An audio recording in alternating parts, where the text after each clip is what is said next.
Tia do Legume Z3.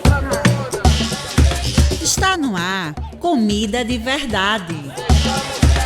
Comida de Verdade é um programa do Centro Sabiá com a Rádio Universitária FM e retransmissão na Rádio Universitária Paulo Freire AM. Ei, acabou a crise, hein?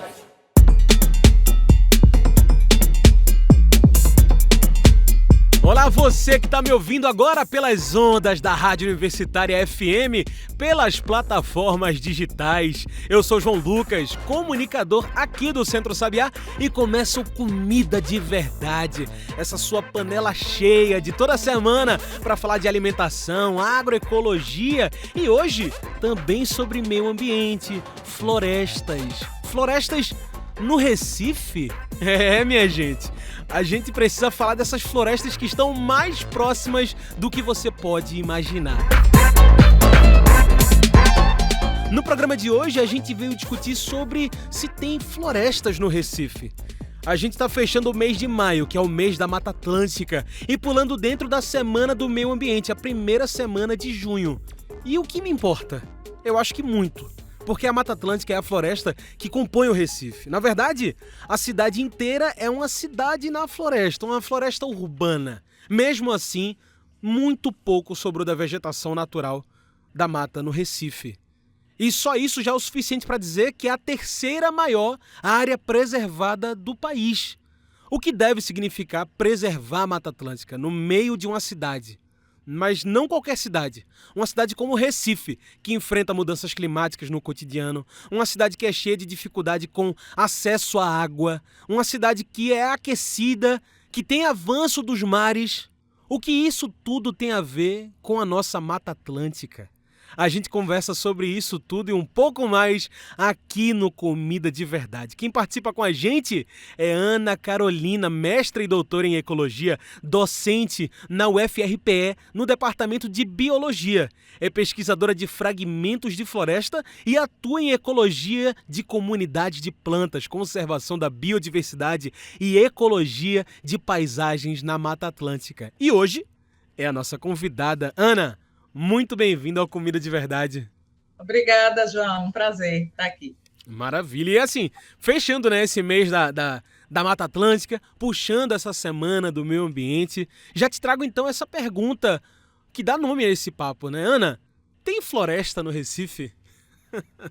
Tem sim. O Recife tem áreas verdes que são florestas, são restos, né, resquícios de Mata Atlântica que são extremamente importantes, tanto para a nossa cidade quanto para o nosso estado, e até falando de Brasil, porque são florestas dentro de um contexto urbano. Sim. Então, a gente tem na nossa cidade fragmentos importantíssimos, como o Parque Estadual de Dois Irmãos, que você tem ali mais de 1.000 hectares de Mata Atlântica, que estão ali encravados na cidade, né, cercado de áreas urbanas por todos os lados, e ainda assim garante um habitat para uma biodiversidade extremamente expressiva. Sim. Nós temos estudado com o nosso grupo de pesquisa o Parque Estadual Dois Irmãos há mais de 13 anos, que a gente tem um sítio de pesquisa instalado lá. Que massa, e apesar de toda a interferência urbana, apesar de toda a degradação que qualquer floresta urbana acaba passando, a gente ainda tem uma diversidade bastante expressiva de plantas, de fungos, de fauna,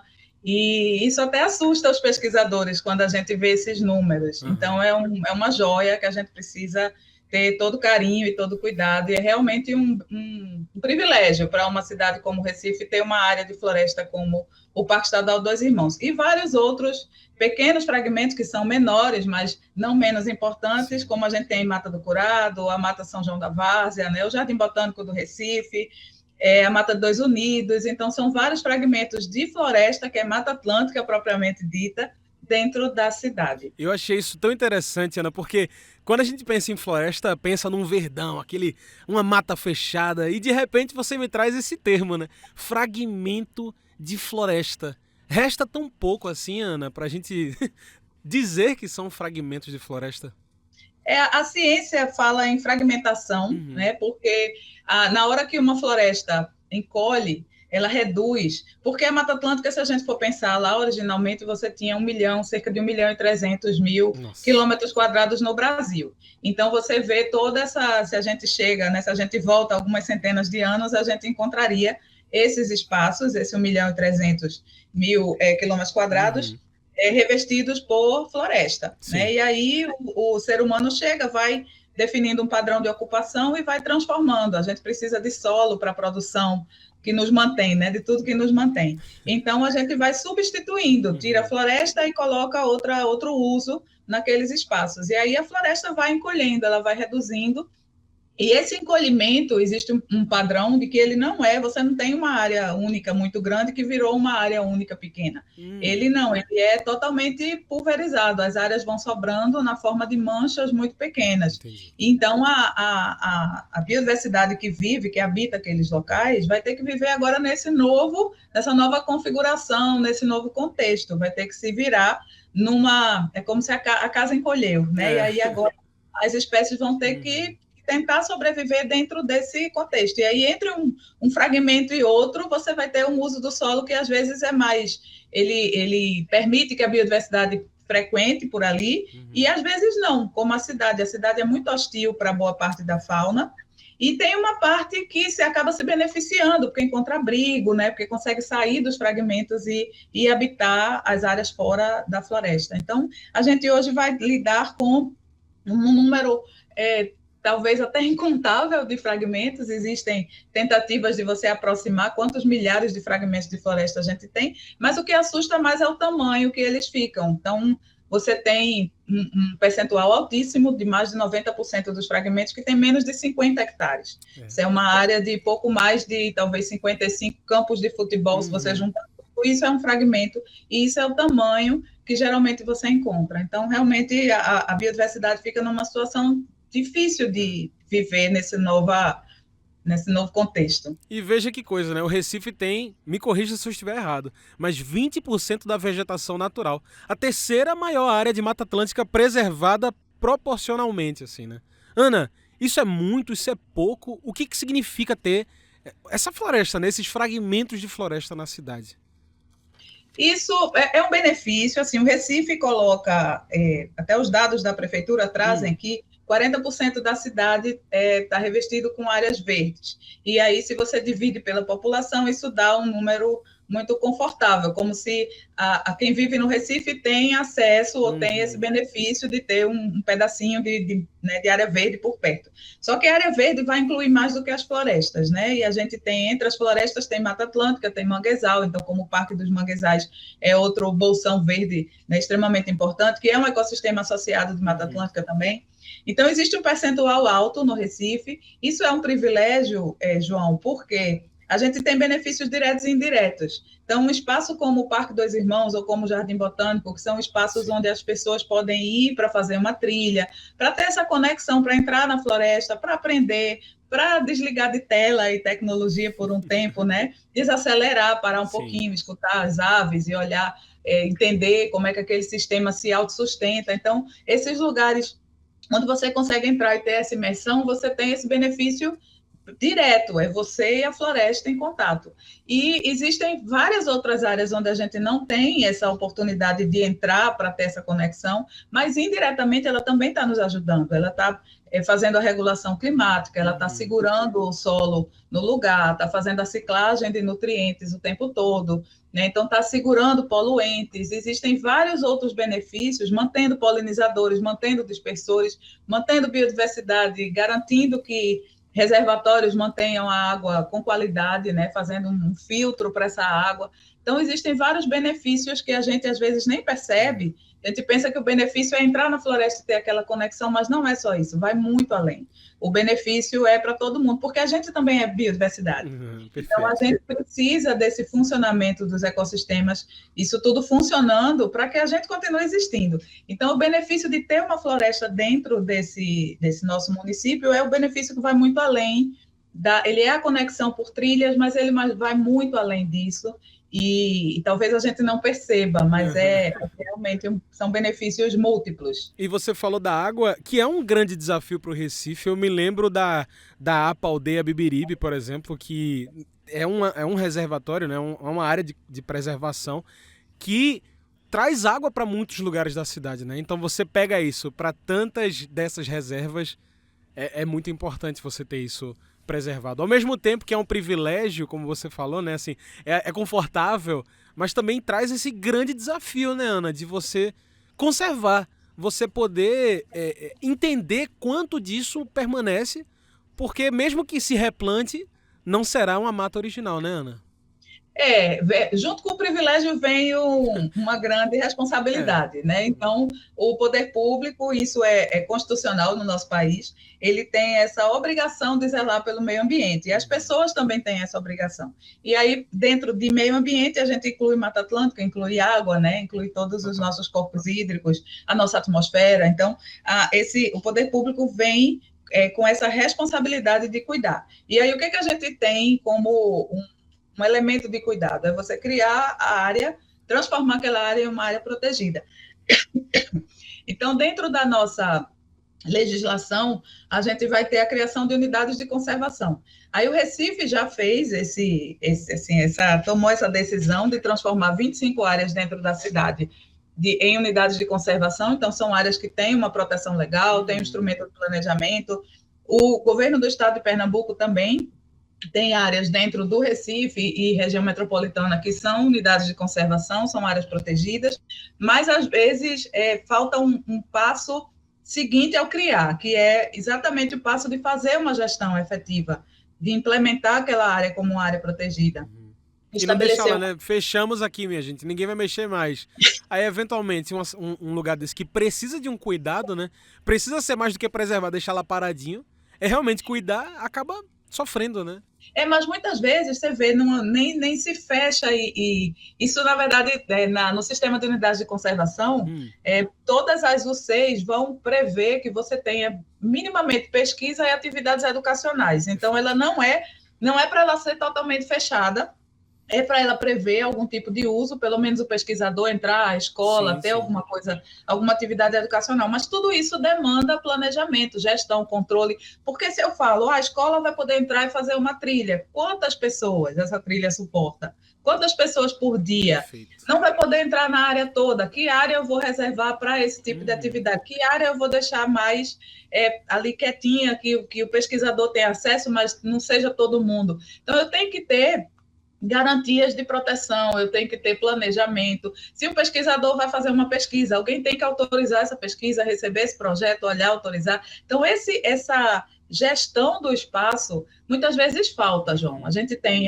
o instrumento de criação, mas você não tem os instrumentos posteriores, que são esses instrumentos de gestão, de governança, estabelecer um conselho, colocar a figura de um gestor, ter planejamento, ter orçamento para você poder fazer essas ações. Então, a gente tem a criação é muito rápida e acontece muito aqui na nossa cidade e região metropolitana, mas às vezes esse outro passo fica faltando. Então, a gente precisa retomar, eu acho que antes de criar mais coisas, também olhar para o que a gente já tem, né? Você falou da APA Aldeia Beberibe, a APA Aldeia Beberibe é um exemplo de uma UC que tem uma governança instalada, tem um gestor, né, uma gestora, tem um conselho gestor extremamente atuante que se reúne com a periodicidade exigida e até além, e tem um instrumento de manejo, um plano de manejo, tem grupos de trabalho estabelecidos, então... E que vale a pena dizer aqui, Ana, veja como isso tudo que você falou é importante quando essa APA Aldeia Beberibe teve que enfrentar a própria destruição quase, né, com a escola do Exército, que ia colocar... de sargentos, que ia derrubar a Mata Atlântica para fazer uma escola de sargentos dentro da Mata Atlântica, né? Uma das áreas... Isso, os desafios são diários, a gente ainda não se livrou de grandes desafios dentro da APA, mas o que é interessante é que no momento que você estabelece um conselho, e esse conselho tem vários atores envolvidos, que aí vai desde a academia até os moradores, as pessoas que de alguma forma estão envolvidas na gestão dessa APA, você vai ter o setor de usinas, você vai ter a academia, todo mundo para pensar junto, tem o exército, então todo mundo para pensar junto sobre aquele território e para jogar ali também a sua experiência. Então, quem é da academia entra com um dado científico mostrando, justificando o porquê não desmatar, orientando alguma coisa. quem é de outros setores entra também, coloca ali numa discussão, né? Joga ali na mesa e vamos Tantos pensar moradores junto. também. É realmente um... Isso, moradores, sociedade civil organizada. Então, a gente vai ter todo esse grupo de pessoas. E isso é extremamente positivo para a gestão das áreas protegidas, né? Porque a gente está escutando todos os atores envolvidos. Total. Uma floresta urbana, rica em Mata Atlântica. E mesmo assim, Ana, parece muitas vezes desconectada, né, de assuntos de meio ambiente, de natureza, de preservação, de conservação. Por que que ainda é tão difícil falar disso, trazer esse tema, né, assim, para frente, numa cidade que hoje enfrenta tantos desafios que são climáticos, que são de acesso à água? Falta ainda esse debate com a própria sociedade civil, Ana? Eu acho que sim. Eu acho que o nosso papel hoje como cientistas, né, a gente levanta dados, às vezes a gente fica alegre, às vezes a gente fica assustado, o papel do cientista também vai em sair dos muros da universidade e fazer algum tipo de divulgação, mas isso não pode ficar também só nas nossas mãos. A gente precisa de uma coisa que percole mais, que vá... Eu confio muito na educação, na escola, nesse poder transformador de você levar dados sobre Mata Atlântica, sobre manguezais, né, que é o que faz parte aqui da nossa realidade. A gente passa ao lado de manguezais. Falar da Amazônia é importante, mas vamos falar daqui, né, da nossa região também. A gente precisa ter um conhecimento amplo, claro, a gente tem que pensar em florestas tropicais como um todo, pensar que aqui a gente tem um exemplo, a gente tem um recorte de floresta tropical. Então, essas florestas tropicais que são tão faladas, estão em várias partes do mundo, e a gente tem aqui no nosso quintal. Então, precisa trazer o que está longe para perto. A gente tem esses exemplos aqui. E eu acho que, às vezes, a gente desperdiça muito essa chance de fazer... Eu estou falando a gente, né, pensando na população como um todo, pensando na gestão pública, né, em políticas públicas, que a gente consiga colocar nos habitantes do Recife esse contexto ambiental natural, porque parece sempre que aquilo ali vai, para algumas pessoas, é um empecilho ao desenvolvimento, né? Então, tira a mata que eu quero colocar outra coisa. Nossa, uma mata que já encolheu tanto e que é tão relevante para a gente, que mantém as outras espécies não humanas ali, que nos traz benefícios. Até essa visão do benefício, às vezes tem pessoas que acham isso é muito antropocêntrico. A gente sempre procura justificar, deixar um ecossistema... Porque me beneficia, né? Então, é útil, eu vou deixar. Se não é útil, eu posso tirar. E aí você fica procurando justificativas de conservação que são muito antropocêntricas. A gente tem que admitir isso. Mas, independentemente de ter uma função para mim ou não, ele é lar para milhares de espécies que também tem direito a viver e a ter seu habitat mantido, né? Esse mundo não é só nosso, a gente compartilha ele com milhões de outras espécies. E aí, isso, na cabeça de quem estuda a conservação de biodiversidade e tal, isso parece muito bem resolvido, mas isso precisa se espalhar, né? Que a gente não só tem um espaço que nos é útil, que se tirar, imagina se você tira a Mata do Curado, o Jardim Botânico, Dois Irmãos. Imagina como que vai ser caótico em termos climáticos, em termos de não segurar mais aquele sedimento todo vai descer, né? A chuva vai levar. Então, são muitos desastres e muitas coisas que a gente esperaria. A gente vai perder o açude do Prata, vai perder captação de água. Então, se você pensar nessa visão bem utilitária, seria caótico você perder essas florestas. E indo além da visão utilitária, né, pensando na visão de funcionamento ecossistêmico, de direito ao habitat, aí é que você começa a ficar preocupado, porque é lar de milhares de espécies que a gente não pode perder. A gente tem que, muito pelo contrário. Ailton Krenak, o pesquisador hoje na Academia de Letras Brasileira, diz que a vida não é útil. É um dos textos dele que fala sobre isso, né? A natureza para além da utilidade. Somos natureza também. Olha, minha gente, a gente vai fazer um intervalo aqui nessa nossa conversa de Mata Atlântica, de Recife, de utilidade de florestas e muito além disso. Mas a gente volta já, viu? Pra gente continuar falando disso tudo. Fica aí, a gente volta já. Você está ouvindo Comida de Verdade. No Recife tem agroecologia em cada esquina. Marque no seu mapa e vem conhecer as feiras e espaços agroecológicos na sua cidade. Se liga nos endereços. Armazém do Campo Recife. Fica na Avenida Martins de Barros, Santo Antônio. O Armazém do Campo funciona de segunda a sexta, das 9 da manhã até as 5 da tarde. E nos sábados, das 7 às 5 da tarde. Espaço Agroecológico da Várzea. Fica na Praça da Várzea, todos os sábados, das 7 da manhã às 10 da manhã. E por fim, vamos em Olinda? Visite a Feira Agroecológica do Carmo, que fica na Praça do Carmo, em Olinda. A Feira Agroecológica do Carmo abre todos os sábados, das 5 da manhã até as 10 da manhã. No Recife, tem agroecologia em cada esquina. Para saber mais, visite centrosabiá.org.br/feiras.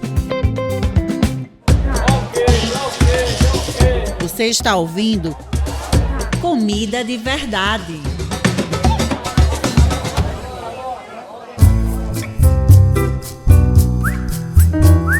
E a gente segue aqui com Comida de Verdade, por aqui nessa conversa com a pesquisadora Ana Carolina. Nossa conversa é sobre se tem florestas no Recife. A Mata Atlântica é a floresta uma das florestas mais ameaçadas do Brasil, né? Muito pouco sobrou da sua área original. Ana, pensando localmente, pensando no Recife, agora, qual é esse grande desafio para a gente manter essa floresta em pé? Olha, o Recife tem um território que acabou ficando ele é muito pequeno, se você pensar para a quantidade de pessoas que vivem na cidade, né? O Recife não tem uma área rural, ele é totalmente declarado como área urbana. Então, pensando como um município, né? Pensando como um recorte ali de território, para a Mata Atlântica, o que a gente precisa fazer é manter o que tem, né? Não tem muita possibilidade de expansão dentro da cidade. O que a gente pode trabalhar é com as outras áreas verdes, tentar fornecer hábitats com as áreas que não são florestas, que não são Mata Atlântica, que não são floresta urbana, pensar em fornecer hábitats para as espécies como aves, né, que podem usar como corredor, podem sair de uma mata e chegar em outra. Sim. Então, existe algum planejamento que pode se fazer pensando nas áreas verdes não florestais como conexão, né, como novos hábitats para essas espécies que estão ali restritas. Mas as que estão nos fragmentos, aí a gente precisa cuidar muito bem desses fragmentos. Existem fragmentos de floresta dentro da cidade que eles estão num estágio mais jovem, digamos, de floresta, né? Uma floresta que ainda não chegou no seu máximo de desenvolvimento, que era uma área produtiva, era uma fazenda que produzia lá nos anos 70, 80, e aquilo ali foi abandonado, e aí hoje você já tem uma floresta que está crescendo. Então, essas que estão nesse estágio, eu estou falando especificamente de uma parte do Parque dos Irmãos, que a gente chama de Floresta Jovem, né, que é uma parte que foi incorporada mais recentemente, era uma antiga fazenda. Então, naquele espaço, essa floresta jovem precisa ter condições de continuar seu crescimento, né? Então, nesse crescimento, chegar a atingir uma maturidade, que é quando você tem os maiores valores de carbono guardado, a maior eficiência em retirar carbono da atmosfera, que é o que a gente fala tanto, né? Em ser um sumidouro de carbono. Então, a gente precisa que essas florestas, tendo proteção, tendo gestão, tendo um plano traçado para ela, tendo um conselho, né, que vai orientar, que vai aconselhar as ações que podem ser feitas, a gente precisa manter essas joias, né, guardar muito bem o que já existe na cidade como floresta, deixar crescer e chegar ao máximo de desenvolvimento essas que estão mais jovens e talvez pensar em alguma coisa dentro do planejamento urbano que pense em conexões entre esses fragmentos, para tentar melhorar a vida, pelo menos, de algumas espécies que vão se beneficiar dessas conexões. Sim, perfeito. E, Ana, quando você fala uma floresta jovem, ela é literalmente jovem? É uma coisa replantada? É um recomeço? Como é que funciona essa idade dessas florestas aqui? Veja, a floresta, quando ela regenera, quando você perde Mata Atlântica, a Mata Atlântica é um sistema que tem uma resiliência alta, ela consegue retornar. Isso pode ser de forma natural, que aí se você abandonou aquela área e tem floresta próxima, as sementes vão chegar, vão germinar e vão começar a crescer. Vai chegar um conjunto de plantas que ocupa, que gosta de sol, que vive nessa condição mais inicial, vai prover sombreamento, aí outro conjunto de plantas vai chegar embaixo dessa sombra, já vai conseguir se desenvolver. Então, existe todo quase que um roteiro, né, que a ciência já conhece bem, e a gente tira privilégio disso quando a gente usa isso, quando a gente quer fazer um projeto onde a restauração vai ser ativa, ou seja, eu quero acelerar esse processo, então você pode produzir as mudas ou fazer plantio direto de semente, então tem uma intervenção humana que você vai tentar copiar o que a natureza faria, mas talvez a natureza levasse um tempo mais acelerado, mais lento, né, para isso tudo ir acontecendo, e aí você tenta acelerar esse processo e traz essas espécies. Então, isso que a gente chama de restauração pode acontecer de uma forma natural, ser uma regeneração natural, mas isso exige que você tenha outras florestas que vão mandar, né, que aí vai um morcego, uma ave, os dispersores vão trazer até o vento, vão trazer essas sementes e vão começar a colonizar aquele espaço. Quando você tem um espaço, você quer restaurar e não tem floresta perto, aquele espaço pode ficar ali anos e anos e você não ter esse recomeço. Aí, nesse caso, precisa de uma intervenção ativa. Ou, às vezes, o solo foi muito modificado, ou o solo está muito compactado, enfim, vão ter diversas situações. Sim. Mas isso pode acontecer de uma forma natural, ou isso pode acontecer de uma forma assistida, né? Essa que eu estou falando do Parque dos Irmãos é uma regeneração natural. Foi um espaço que, ao cessar a atividade agrícola, a floresta madura estava ali de lado. Ela mesma começa a se regenerar, né? A mandar esses propágulos e você começa a ter uma floresta se definindo. Maravilha. Nem preciso dizer o quanto o Recife está no olho do furacão das mudanças climáticas, né? É alagamento, deslizamento, avanço do mar. Todo ano batendo o recorde do ano mais quente da história. Ana, quanto disso a gente pode atribuir a essa urbanização? E eu não digo isso assim para dizer, tá tudo ruim, mas só como um alerta mesmo, para a gente saber que esse é o futuro, se a gente não cuidar. Veja só, existe uma percepção, quem vive na cidade tem a percepção de que é como se todo o ambiente tivesse sido transformado pelo urbano.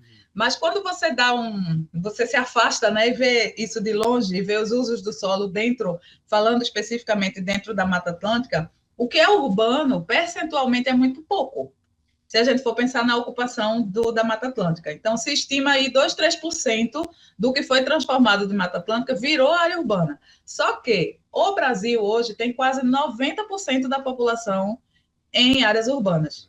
Então, a população brasileira ela tem um percentual que habita nas cidades, né, nas áreas urbanas, que é muito maior do que o percentual mundial. Então, se espera que a gente vá passar de 90% até 2050, enquanto que para o mundo, a ONU divulga que até 2050, 70% da população mundial vai estar em área urbana. Então, o Brasil tem uma população que é muito urbana. Aí você vê, se eu pensar, 2, 3% virou cidade, e o resto? O que tem a ver com a gente que mora nas cidades? Tem tudo a ver, porque lá fora é onde você produz tudo que vai ser consumido na cidade. Então, lá fora é onde você vai trazer toda a produção agropecuária que vai vir para as cidades. Lá fora é onde você vai descartar o resíduo da cidade, né? Então, fora da área urbana, você vai ter toda uma organização de uso do solo para prover o que aquele percentual de quase 90% da população brasileira demanda dentro das áreas urbanas. Então, a gente, às vezes, fica com uma percepção de que tudo é urbano, quando não é, mas o que está fora é criado para manter o urbano. Então, a nossa assim, participação nessa modificação, ela vai muito além do que eu estou vendo aqui na área urbana. Infelizmente, dentro do urbano, além de você ter muitas pessoas que vão sentir esses impactos, que estamos, né, sentindo esses impactos, a gente também encontra um território que ele é muito impermeabilizado. Então, o uso do solo aqui acaba tendo essas soluções construtivas que vão fazer uma capa ali, então você diminui a possibilidade daquela água infiltrar, né? Você prejudica o escoamento, aí vai ter todo, fora que a gente mora numa cidade que está em cima de um conjunto geológico, né, cheio de sedimentos, que são essas barreiras, e aí, se essas barreiras que tinham floresta não tem mais nenhuma proteção vegetal segurando, a chuva vem e desce, é sedimento, é inconsolidado. Então, a gente acaba tendo que dentro da cidade a gente percebe mais esses problemas, primeiro porque é onde a gente se concentra e vive, né? Então é o nosso habitat, acaba sendo esse. E depois porque a gente está num território que é muito impermeabilizado, muito transformado, muito verticalizado, com um calor concentrado, além do normal. Então forma uma ilha de calor, e aí nesse espaço onde a gente está se apinhando, né, dentro dessa cidade, acaba que a percepção humana é muito maior dos problemas. E se eu tiver se parte do Recife ficar com uma lâmina d'água que nunca mais vai recuar, né? A gente está diante de problemas muito sérios. A gente está numa grande capital, e como é que a gente resolve isso? Então, é preciso ter um olhar que todo mundo há tanto tempo fala em antecipar, né? O que a gente pode fazer hoje para a gente chegar em 2040, 60, 80, 100, sem essa situação mais drástica, porque pensando em cenários, você vai ter uma situação terrível e depois você vai diminuindo essa gravidade a menos ruim, digamos. Então, o que a gente faz de decisão hoje que vai me levar para um cenário menos drástico, como é esse de pensar no mundo que pode passar de 5 graus de temperatura elevada, né? Que parece... A gente olha, 5 graus, ok, né? Não, muita coisa muda, viu? O mundo muda, a cidade muda muito com esse aumento de temperatura. Olha, Ana, a gente tá chegando, já tá raspando o fundo da panela aqui do nosso papo, então eu vou trazer a pergunta que eu faço para todo mundo que passa por essa mesa aqui, e eu trago para você também. Pensando nessa semana que fecha esse mês da Mata Atlântica, já abrindo esse mês do meio ambiente também, né? O mês de junho, da Semana do Meio Ambiente, eu trago essa pergunta para você e para todos que passam por aqui. Depois de tudo isso que a gente conversou, Ana, o que de fato nos alimenta? Que nos alimenta? Nossa, são tantas coisas. A gente pensa no alimento... eu sou ecóloga, né? Sou bióloga, então a gente pensa no alimento como um recurso, né? Aquilo que nos mantém vivos, que a gente precisa colocar para dentro do nosso corpo. Mas a gente sabe que como uma espécie em meio a milhões de espécies, não é só esse recurso que eu como, que me alimenta, né? A gente se alimenta de várias outras coisas dentro da nossa própria cultura, a gente precisa se alimentar de conhecimento, né? De cultura, de música, de arte, isso é essencial, e de poesia e tudo isso, mas a gente como espécie, a gente precisa se alimentar de contato com a natureza. A gente não pode perder esse contato, porque a natureza vai ficando tão distante quando tudo que você vê de natureza está numa tela e tudo que você consome de recurso vem de um supermercado. Quando a gente corta esses fios, é como se aquela fruta que eu compro numa bandeja embalada, aquilo parece não ser natureza, né? E muitas vezes a gente come só coisas processadas e ultraprocessadas que eu acho que nem resquício de muita coisa natural tem ali.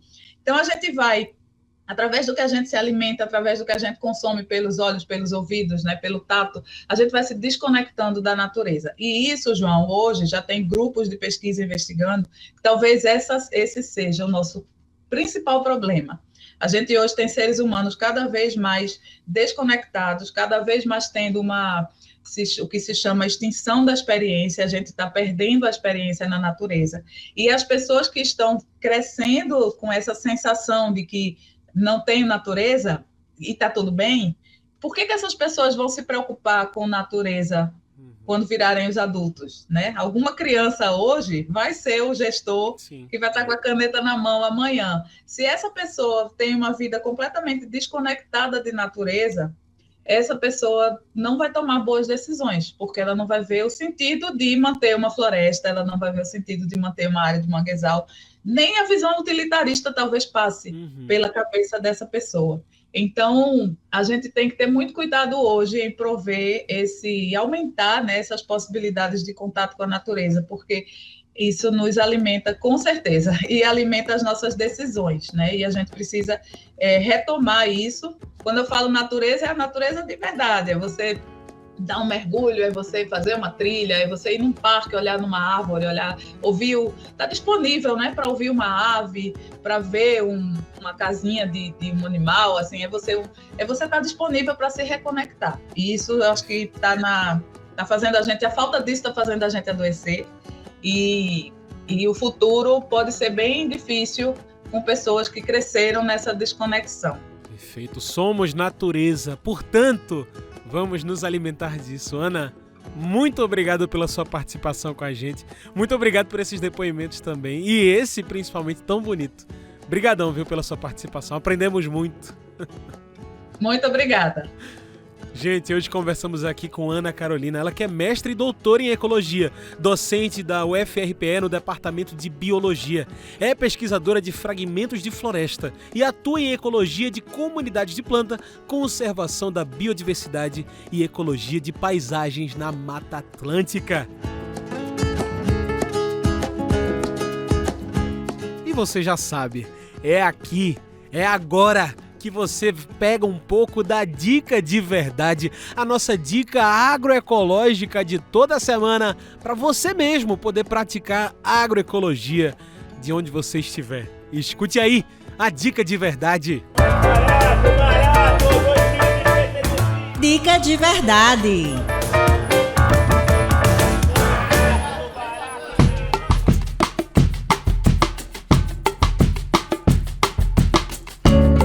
Olá, aqui é a Fran Paula, passando para convidar vocês a conhecer a plataforma Agricultura Ancestral, que é um projeto, de produção de conhecimento científico a partir do território tradicional, quilombola, indígena, pantaneiro. Surge aí do processo de escrevivência de autores, quilombolas, indígenas, e que produzem conteúdo informativo, audiovisual, artigos, livros, resultando de uma produção do conhecimento e de territórios coletivos, com estudo a partir de uma ciência ancestral, voltado para a agricultura, para os sistemas alimentares e para a justiça climática. Então, vocês acessando a plataforma, vocês vão encontrar uma diversidade de publicações. Agricultura Ancestral é um espaço de confluência de conhecimento, está disponível, Vocês podem ter o acesso gratuito a essa página, é só acessar o site www.agriculturaancestral.com e vai ter aí, encontrar todo esse conteúdo, e esse acúmulo de produção científica, de produção comprometida, com a promoção da saúde nos territórios e a saúde do planeta. E a vida das populações indígenas, quilombolas, tradicionais do nosso país. Compartilhe, divulgue a plataforma como espaço também contra-hegemônico, contra os latifúndios, do saber, contra o epistemicídio, das narrativas negras e indígenas na produção do conhecimento. Então, faça parte dessa luta, que também é sobre acessar a informação, que é sobre comunicação, que é sobre ciência. É isso, minha gente. A dica está com vocês, agora é o seu papel. Vamos praticar a agroecologia. Olha, o Comida de Verdade está chegando ao fim. Ainda bem que quem continua é o Centro Sabiá. Fique por dentro de tudo que a gente faz acessando as nossas redes sociais. Instagram, Facebook, procura por Centro Sabiá. E se quiser fazer parte da nossa lista de transmissão, quiser ficar por dentro de tudo que é urgente na agroecologia, acesse a lista do WhatsApp Agroecologia em Foco. Assim você fica por dentro de tudo o que o Centro Sabiá está fazendo. Vem fazer parte. Agroecologia em Foco. Comida de Verdade é uma produção do Núcleo de Comunicação do Centro Sabiá. Trabalhos técnicos, locução, aí é comigo, João Lucas. Tchau, pessoal, e até o próximo Comida de Verdade. Até a próxima semana. Você ouviu Comida de Verdade. Comida de Verdade é um programa do Centro Sabiá com a Rádio Universitária FM e retransmissão na Rádio Universitária Paulo Freire AM. Ei, acabou a crise, hein?